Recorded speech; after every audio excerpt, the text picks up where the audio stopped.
"Where are we going?" Rebecca asked as she got into the vehicle with Delta. "To a motel for the night," he said. "We'll stop in at your place and get a few items for you, your electronics and maybe more clothes, so that you don't have to live in just the clothing we got from the store.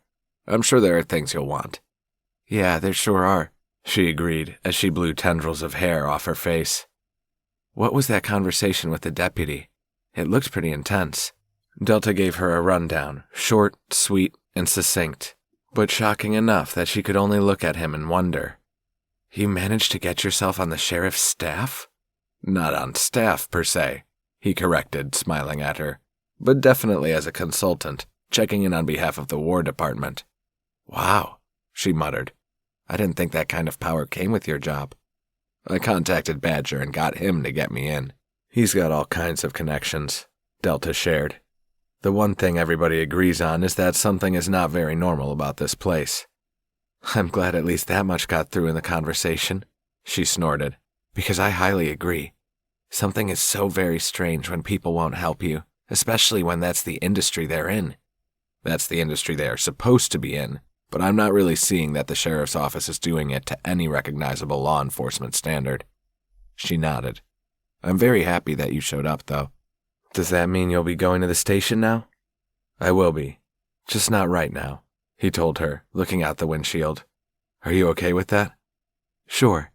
You're working to keep me safe and to keep Gracie in a good place, and I'm totally okay with that."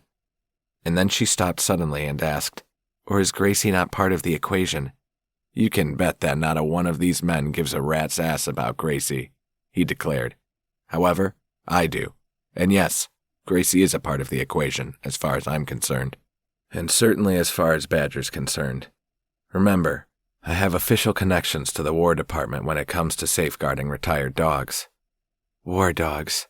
What a concept," she murmured. "Poor Gracie. What she went through. It's hard to even imagine." "And yet they make up quite a lot of the patients you guys have at the company." "I know that a lot of surgery is experimental limb stuff, prosthetics for animals and the like," she murmured. "It's always been so fascinating to work there. I'll really miss it." "Ha," he muttered, thinking about that. "What? What exactly is it that you were doing there?"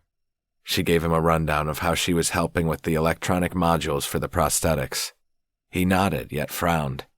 She shrugged. "I know, nobody ever really expects that, but I'm not a dumb bunny." He chuckled. "You should contact Kat. She does kind of a similar thing, but for people.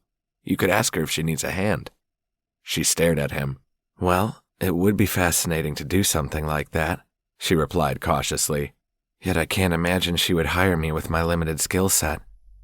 "I don't know about any limited skill set, but Kat could definitely use somebody to help her so I can get my damn leg fixed," he shared with a note of humor. She cracked a smile at that. "I see that's become almost a running joke between the two of you now." "Except it's no joke at all. Just a joke in the sense that she knows I need things. I need improved prosthetics, but I'm also here now, so it's not as if she can do anything from a distance. Although, hopefully the parts she ordered have arrived in the meantime."